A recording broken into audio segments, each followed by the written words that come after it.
I can hear you, but I cannot see you, Anthony. You can't see me? Not right now.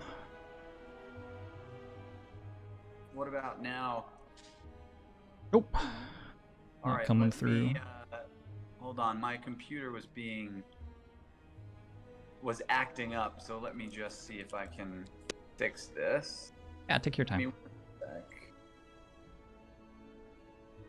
Alright, chat. What questions do you have for Anthony? I know I have some. One thing that I always like to do when I get... Okay, there are two main things that I like to do when I get an expert on. To chat about raising money to my community, because of what my community is. I always like to ask about why the way that they are raising money is good. Because like we're a strategy gamer community, so we want to hear like you have a good strategy sort of thing. I feel like that's very compelling. And I've already talked to Anthony about this, so I already know that that one's really got a good answer. So I always have that question. And then another thing, oh my gosh, leaks. Another thing that I always want to know is, I know I have a community with a lot of people who are like going through college, they play games for fun, but you don't necessarily like have a job and a steady income and everything yet. And so another thing I like to ask is how people can get involved in ways other than donating. Like, what changes could you be making to be more water conscious in your life right now? Just day-to-day changes that don't really require... don't necessarily even require any effort. Just something you could do differently that would be better. So those are two questions that I always like to ask. If you have questions that you would like answered, I would love to hear them. Anthony's in New York, I think. If I remember right. I am. Can you hear me, Jorbs? I can hear you. But you still can't see me. No, your webcam is broken. Well, that's great. That's. I'm glad we tested this yesterday. Yeah, it was working fine yesterday. I don't know. Yeah. Sometimes restarting Discord can help. I run into this problem sometimes with voice chats on Discord, and resetting the client can fix it. Cool. Let me try that really quick. All right. $40 for 10 years of water for one person, Shelter MD. So the way that they're doing that right now, they're setting up water in Mali. And what we're paying for mainly is solar powered water pumps. So the water's already there. We're paying for a sustainable way for that water to be delivered to the people who need it.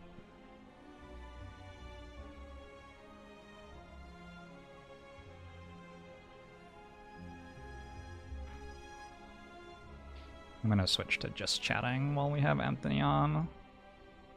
But we will be playing more Spire after this, of course. Do I have to click the camera symbol? Oh my god, are you I had to click the camera symbol? It was me? Was it you? I think it was me. I didn't actually know that I could mute your camera, but apparently I could. I don't know. Well, you're here now. Am I showing up now? Yeah. Great. All right, we made it. Thank you. Thank you so much for having me on and for running this charity stream, man. It's amazing to see how much you've raised already. Yeah, people are coming together. I'm sort of blown away by it because it's like 2020. It's the end of the month, so people are waiting on paychecks. Like, I know there are lots of people who have their own struggles right now. It's been really, really cool to see how many people are getting behind this. Yeah. So awesome. But I'm just so happy to be able to join today, despite being in the middle of a move, as you and I already talked about. Yes. How's the move going, by the way? Good. It's good. You know, I'm calling you from my old empty apartment now. So excuse the echo.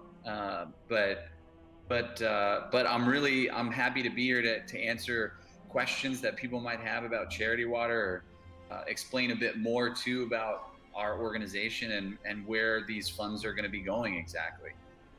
Yes, and I was hoping to get some of your story too, as somebody who ended up working for Charity Water. I just think there may be people in the audience who are interested in career shopping.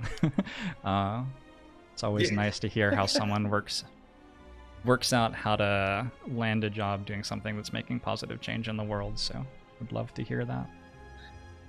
Yeah, quick background on me is that I actually worked at a bunch of different startups for a while. So in the beginning of my career, I worked for Zipcar. If people are familiar in the chat with Zipcar, I was working for them out of the DC, Maryland, Virginia area, overseeing marketing, sales, partnerships. And this is when Zipcar was still pretty unknown. But I really loved the mission tied to the company. You know, we were trying to help people understand that they didn't need to own cars in a city, that they could, help actually reduce emissions. You know, make for cleaner cities, cleaner environment. And so that was a really cool place to get started, really, and rise up through that organization. The company ended up going public, having this really great moment. And then I went to two other startups after that, which were kind of the opposite stories. Oh, Where, can you hear me? Okay. yeah. Yeah. You're That fine. they were, instead of growing really rapidly, neither one of them exists anymore, which is more of the standard startup story. Yeah. They were both in co-working shared workspaces. So Okay. I was excited about that, thinking, oh, this is kind of similar to Zipcar. We'd be sharing resources, part of that sharing economy concept. But at my last job, which was more of a traditional co-working space, I started thinking a lot about who I was helping and who I was serving. And in those types of spaces, it's a lot of entrepreneurs, a lot of founders, and a lot of them are amazing. But there are also a lot of egos at play, Mm-hmm. as one would imagine. And so it started to make me question, like, what else could I be doing? When I was at Zipcar, I felt really passionate about our mission, and I was feeling less and less passionate about what we were doing at these co-working spaces. So I started to search for roles in the nonprofit space, social mission organizations, and I came across this position at Charity Water, and I'd already known about the organization, but I applied ice cold to the position. It just really spoke to me. I head up all of our new business development for brand partnerships, as well as managing relationships with creators and streamers like yourself. Sure. And so when I saw this, I applied. I just took a shot, and and now here I am 3.5 years later. So Maybe I I'll think do that. the most exciting part about that for me was that I didn't have a connection previously to the organization. So I always encourage people who are trying to switch roles, switch careers, like in particular, switch from a for-profit position to a nonprofit position, that the nonprofit sector is always looking for people with that type of background, with that experience, ones that are really just passionate about taking their skill set and driving real change. So, I really encourage anybody to kind of search out those opportunities and just go for it. Okay, I'm already getting lots of very, very good questions. You're talking to a bunch of strategy gamers, so they've got like super logical, That's good. really interesting questions. But before we get into like that stuff, maybe first you could give a general overview of the project that we're raising money for right now, just so we have the groundwork set. Then we'll talk Yeah. about specifics after, maybe. Yeah, absolutely. So high level on the organization too, which I know you've been talking to the chat about throughout the stream, but Charity Water, obviously, we are focused entirely on bringing clean and safe water to people around the world, in particular in really rural areas in the developing world. there are 785 million people that lack access to clean water right now, which is this unfathomable number. But in our time, in our 14-year history, we've been able to bring clean water to over 11 million people in 29 different countries. And we're not slowing down. We're only growing in size and growing in terms of our impact. And so for September, this stream, this is kicking off our September campaign. You guys are actually the first ones to be contributing to it, which is really exciting. So in September, we have a goal of actually restoring part of our portfolio that, of course, incurred losses due to COVID-19. Everyone, including Charity Water, has been impacted by this. So we realized that there was this opportunity to focus on some of the programs that were maybe, going to lose funding, or we'd have to scale them back. And so the target for September is to raise enough money to bring clean water to 20,000 people in Mali. And for those of you that aren't familiar, Mali is a really harsh environment, harsh climate. It's very dry, arid, really high temperatures, very challenging to find access to water, not a lot of shade or shelter, and very ancient communities, really. They've been living this same way for a while in terms of their rural lifestyles and how they pull up water from these deep wells that they've dug by hand. And so our solution, our local partners, the implementation partners we use, their solution is actually to channel the power from the sun by using solar powered pumps to bring the water up from these underground aquifers and pipe it out to the communities into tap stands, so that families have it at the local level, at the household level. And so with this in mind... So are you building pipes as well as pumps? Pumps and pipes? Yeah, so it's a full pipe system where it's really cool. It uses these large solar towers that, to gather the power from the sun, and then they're pumping the water up into these. Really, they even pump it up into storage containers that they can pipe out to the communities or to the homes. Okay. So, yeah. A question that I have too is, do you do any sort of treatment on the water? Really good question. So because of the nature of the smaller community-led water projects that we fund, the water tends to already be pretty clean. Doesn't necessarily need a lot of treatment, especially because we're in these rural areas. They're underground protected aquifers, or mountain springs that really haven't been touched, really fresh water. But our local partners will, before they turn the water or the water projects over to the community, they make sure to test the levels, provide any basic water treatment that they might need to do, and then they turn it over to the community, and it's the communities to care for. Gotcha.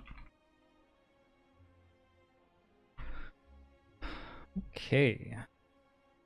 That all sounds really good. A question that I loved from chat was, what sort of benefits are there to receiving clean and safe water that people might not think about? That's a really great question. That's something that we talk a lot about. So some of the main things, obviously everybody already knows, access to clean water drastically can improve your health, of course, as you, Jorbs, will know, as you're drinking water for the next 30 days in a row. Only. Hydro Jorbs. But the big things we highlight, we often talk about how water changes everything. And when we say that, we literally mean everything. So, access to education is a big deal, because once a community has access to clean water, children are able to go back to school, because children, it's really women and children that are often the ones journeying sometimes 2 to 3 hours a day to collect water, and that's water that's ultimately making them sick. And so we've actually had, data that's from the World Health Organization and from the UN, but also from our own household surveys, where we're able to see in these communities that school enrollment is up. after they get access to clean water, and pretty significantly. Another huge benefit is actually women's empowerment, because it is women and a lot of times young girls who are journeying for this water. And then when you don't have access to clean water in a school, uh, and there's no bathroom available, girls will stay home when they're on their period. And this is something that comes up not just in charity waters discussions, but with a lot of organizations around the world. This idea of young girls falling behind their male counterparts, because they're taking a week off for something that is a completely natural, organic occurrence. So we Sure. we of course want to change that. And when you have access to clean water in a community, those girls are able to be in school. Women are able to start businesses or grow their businesses. We've had people tell us stories about how they've actually been able to triple and quadruple their income.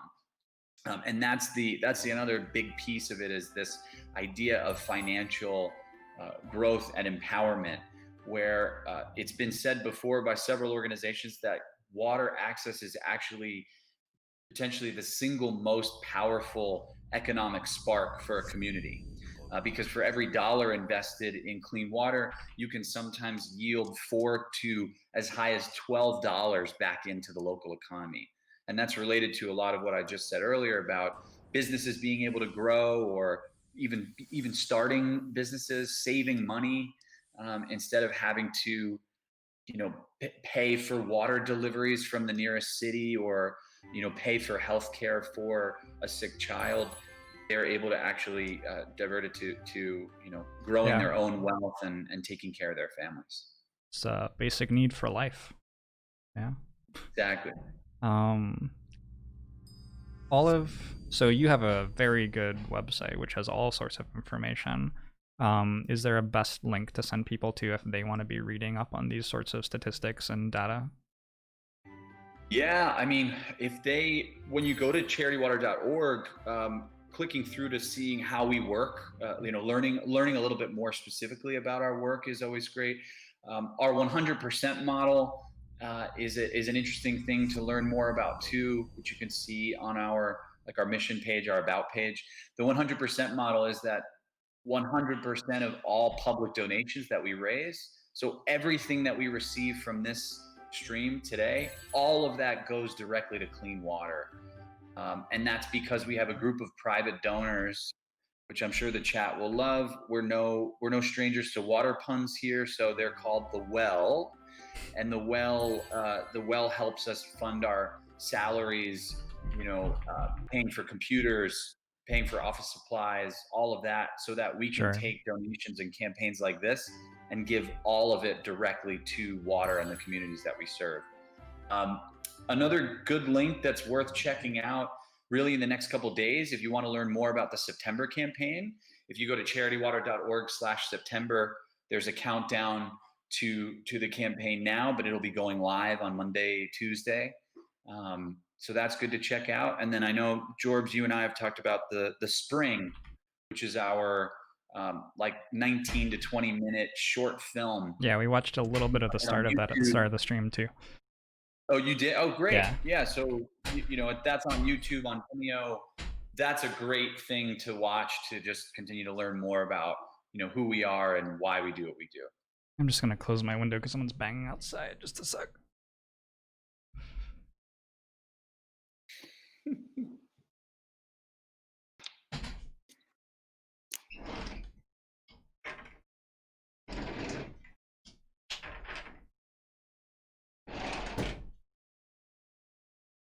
I think my neighbors are moving today as well. Oh, really? Yeah, they're trying to get like a queen size mattress down 3 flights of stairs right outside my window. All right. Where were we? Thank you for all of the gifted subs that have been coming in just now. Got 5 from an anonymous user and 10 from Jake Loans. Thank you very much. Thank you for all of the support on the soft giving page as well. Looks like we're at $6,000 raised. Thank you, Not, for That's the $100 amazing. donation. Azotus, thanks for the $25. Aaron Snook, thanks for the $36.15 to take us to the even $6,000. All right. Let me ask you. Let me ask you some more questions. It's 6,000. That's already 150 people, Jorbs. That's crazy. It's like isn't that the Dunbar number? 150 people. That's like how many people you can have in your head who you associate with Oh, or something. It's like an entire yeah, like the village or 99 something. Monkeys theory or something Yeah, like that. yeah, Yeah.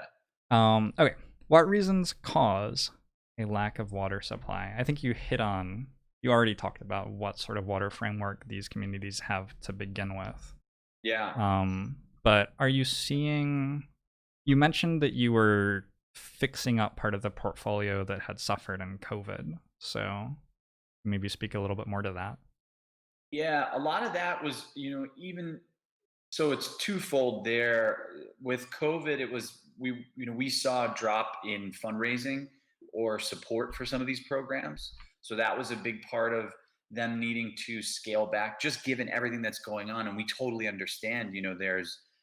There are so many ways to support what's happening at home, in your own communities. And then of course everything that happened since then for racial justice. It's made sense that there's just a lot for people to want to try to support. So that was part of it. The other piece of it is that in these communities, they're in relation to COVID specifically, because they don't have access to clean water. As you can imagine, it's harder. It's way harder to stay healthy. You don't have water to wash your hands, to wash your children, to clean your dishes, to stay properly sanitary and safe. And so to even go out and provide access to clean water for those teams was pretty challenging at the start, in particular. Needing PPE, needing to be able to explain or train the communities on the fly about what's going on, because these are Mm-hmm. communities that are really remote, really rural. Which to back to the original question, is that's one of the biggest issues why they don't have access to water, is maybe they're further away from the main capital city or some of the larger cities within their own countries, and the government is not necessarily prioritizing water going out to those communities from the inner cities.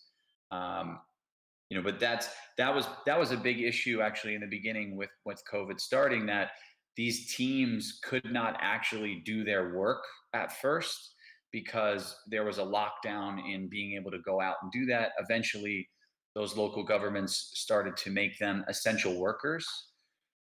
So now they are actually frontline workers helping provide access to water during this. It's an important thing no matter what it is, whatever time it is. But during COVID, it's particularly important because Right. you can't stay healthy if you don't have water.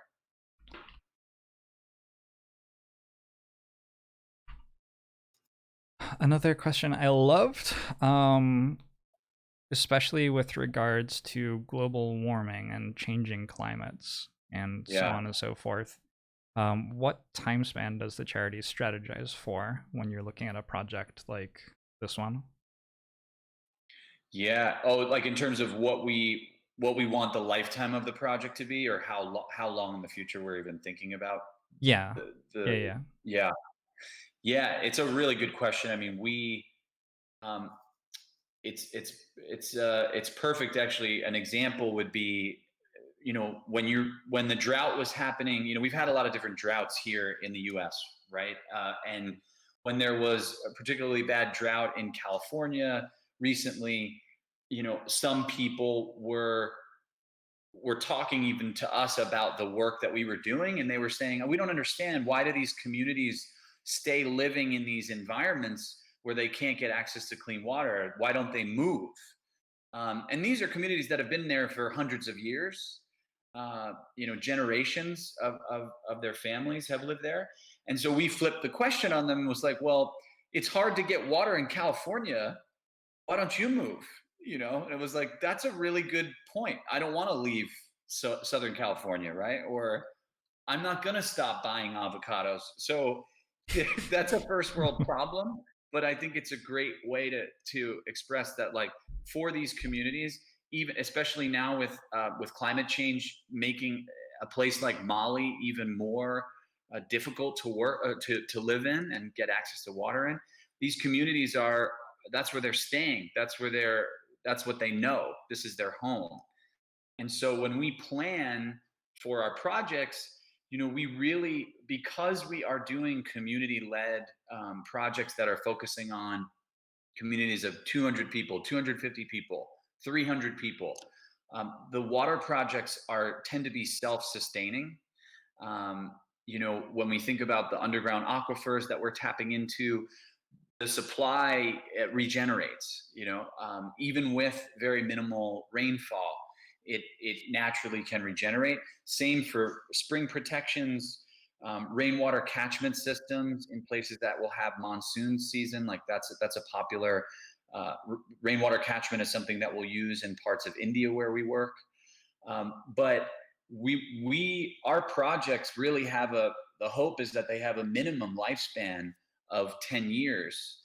And so and then even so, when there might be a breakdown or something goes wrong, we deploy our local teams to fix those, because we know that the only thing worse than not having access to clean water is having access to it and then having it taken away from you again. So we're very mindful of the sustainability of these projects. So much so that we have now been working on, the last few years, we've worked on a remote sensor program that helps us actually track water flow at these water projects.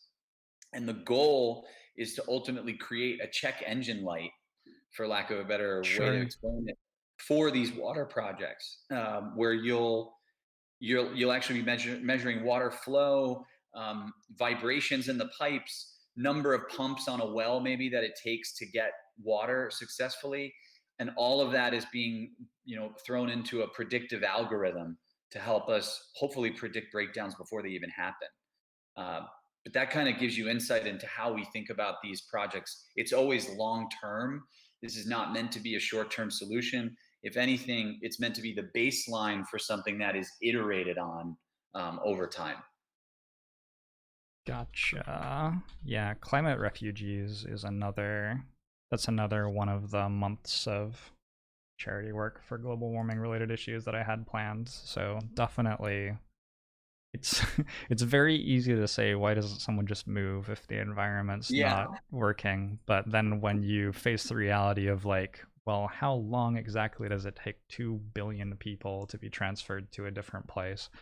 Or exactly, something like that. exactly. Takes a long time. And and obviously the goal, right, of course, would be to stop climate change, or to at least take preventative measures, and for us to be getting better Mhm. about how we're treating the environment, so that you wouldn't have to have that. I know Right. that some of it might be a foregone conclusion already, but we are we're trying to be innovative in ways that we can help adjust, even through recommendations with our local partners, for what solutions might be sustainable even with water stressed, or climate stressed Sure. regions. I have actually a Yeah. question myself that jumps off that.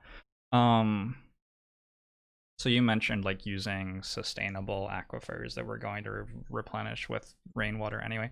Do you get into stuff with trying to build up the water tables of the locations that you're helping, like catching more rainwater and It's so a, on and so that forth?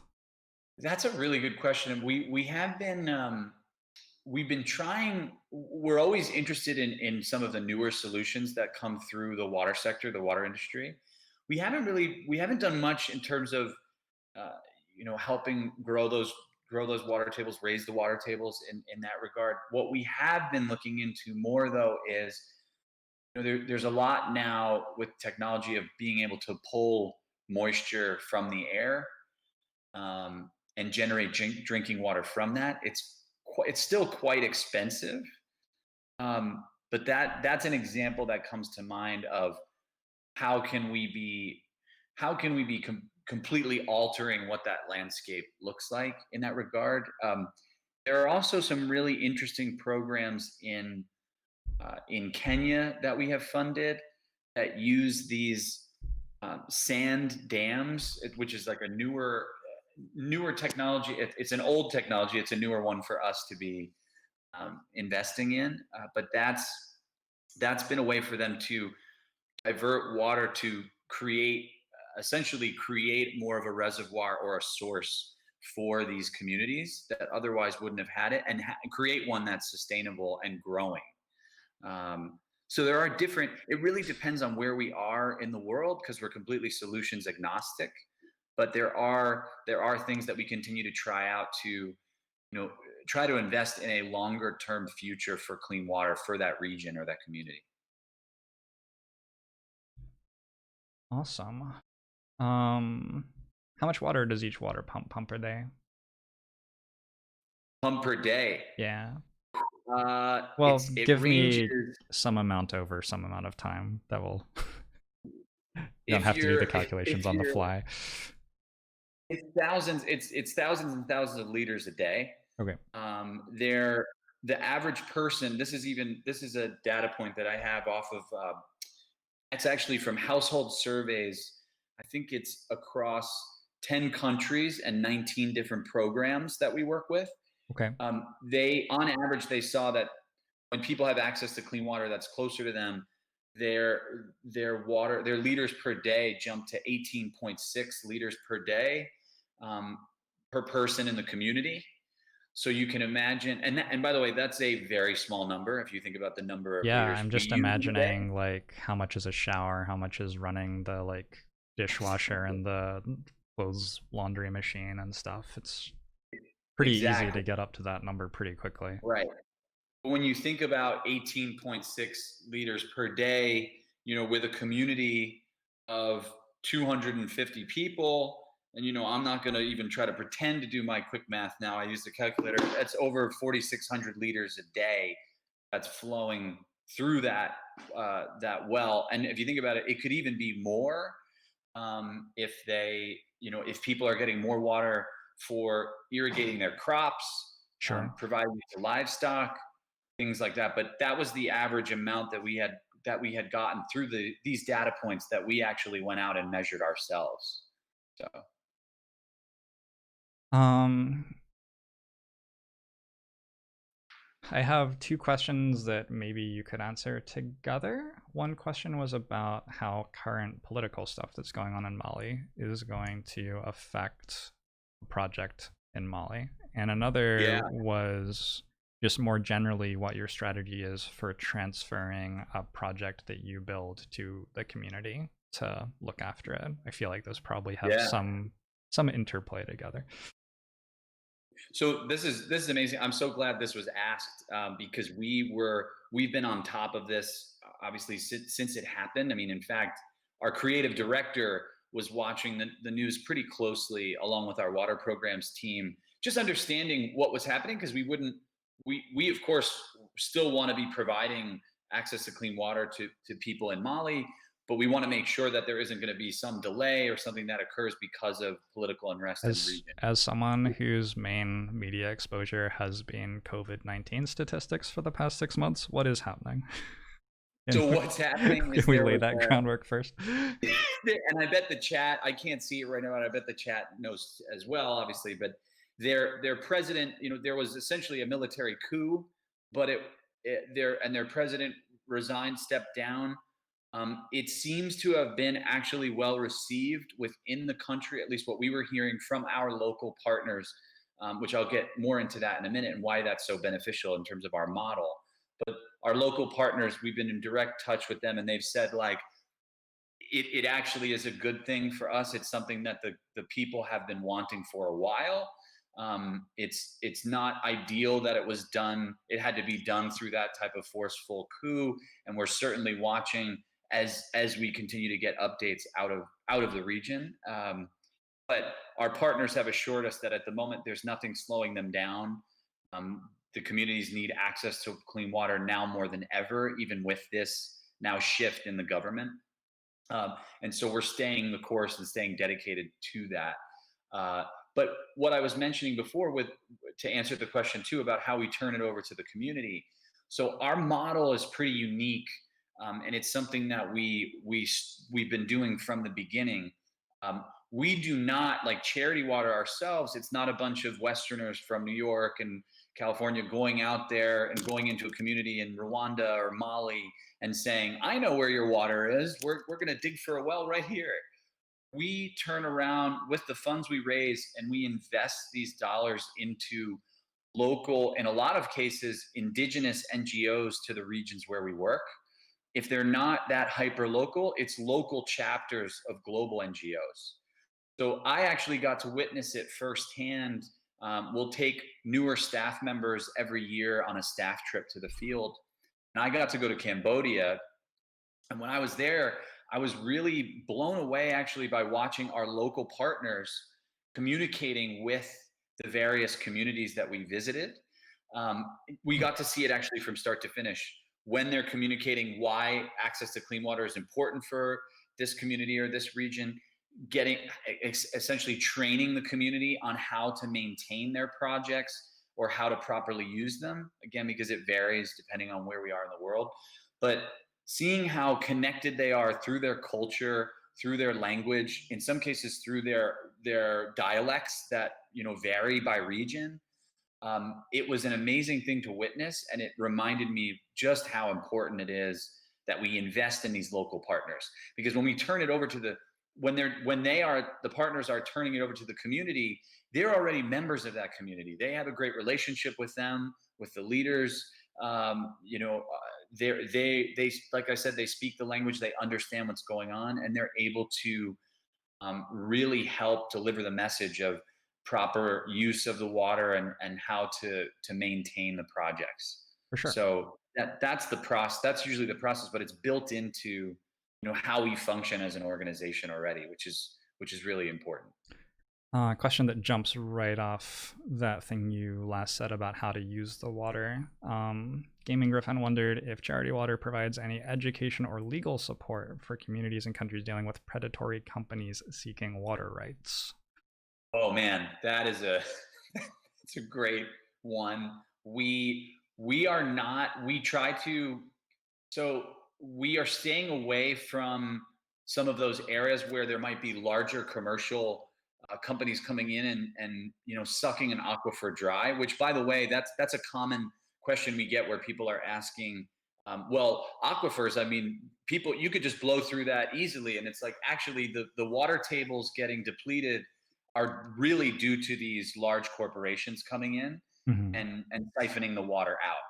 So we have not ourselves gotten into providing any legal support or looking into that more specifically. What we do try to do more of is continue to work with companies that are combating those types of efforts or working with the governments to help them understand why it's important for them to disallow or restrict those types of efforts from corporations, because in some cases they're just they're not educated on that specifically, or if it is a question of corruption within their governments, which can unfortunately be the case in some of these regions where we work. We are still trying to work with our local partners and with any government officials that we know to steer clear of those types of corporate deals. Sure. Because that is a great point to bring up. It's a scary thought. It's one that we certainly are trying to actively combat, but it'd be really messy for us to steer away from our direct mission of bringing clean water to people and expanding it into that. Not just yet, maybe in the future though. Yeah. Okay. Cool. Do you have any closing thoughts of your own that you'd like to leave people with? I have another, oh my gosh, I've committed to doing a lot of things today, so I have another several hours of video games to play for sure. Where are you at now? I can't see where are we at? We're at $6,060 raised. Xandar donated $10 and says, so this was going to be part of a book, but I figure fresh water is good too. And Nasty Queen donated $50 and said, people only need one nasty thing in their lives. Nasty Queen, not nasty water.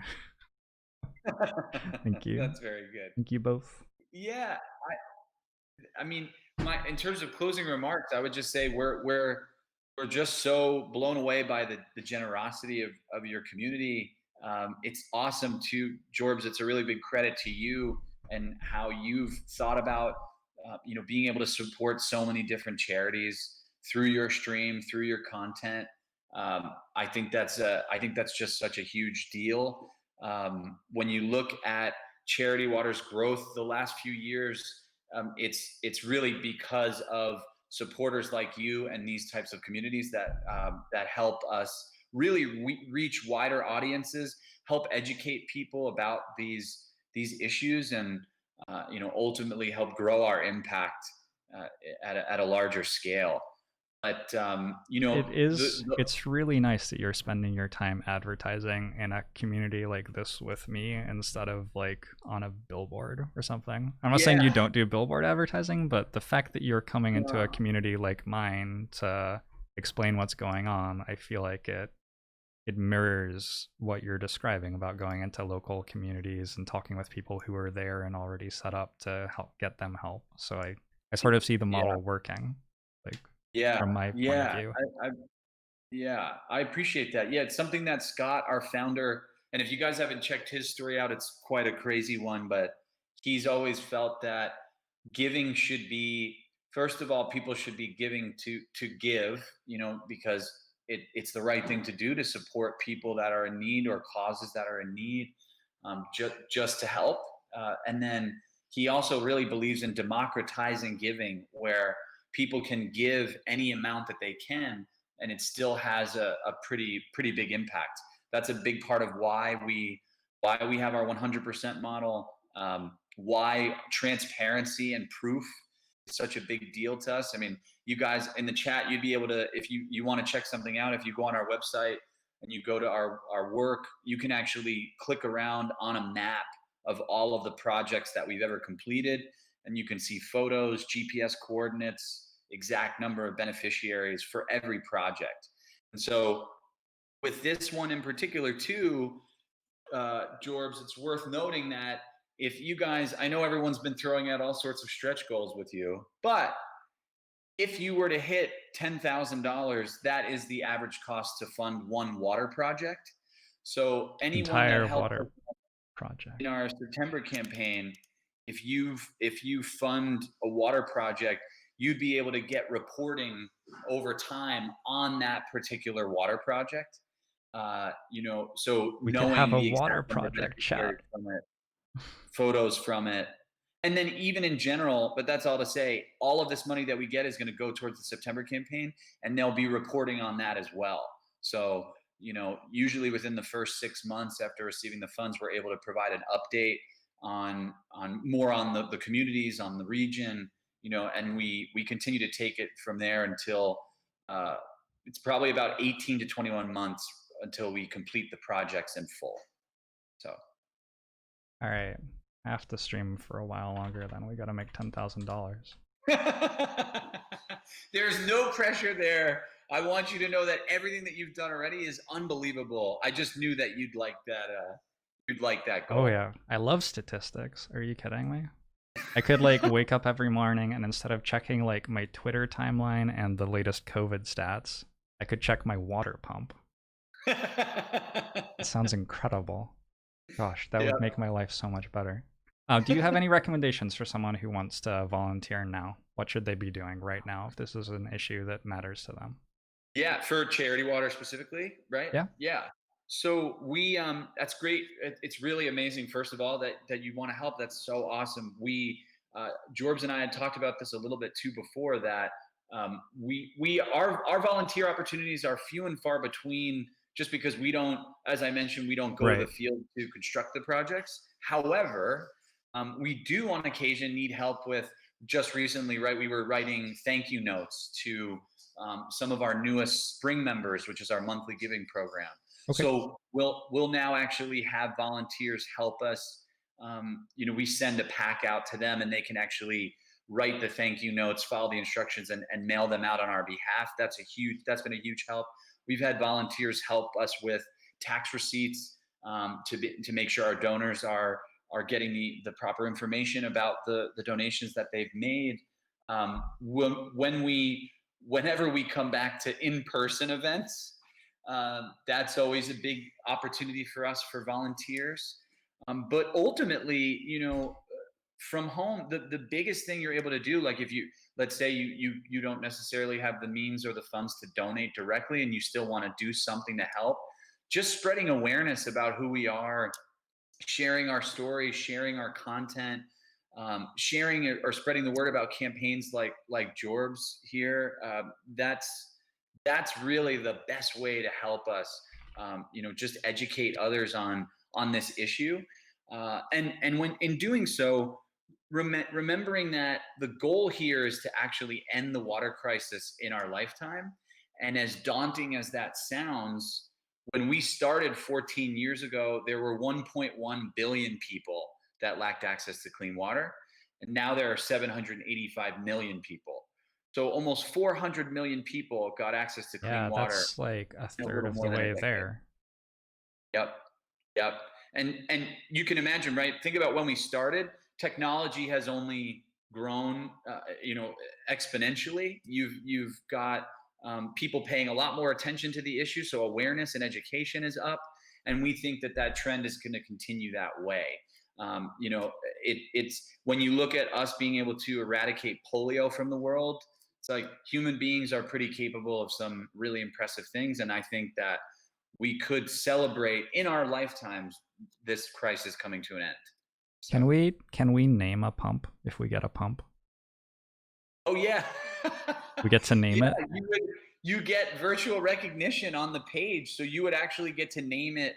You would have whatever you want on that plaque, and whenever we send communications to you about it, we would have that heading for it. So 100% you'd get to name it.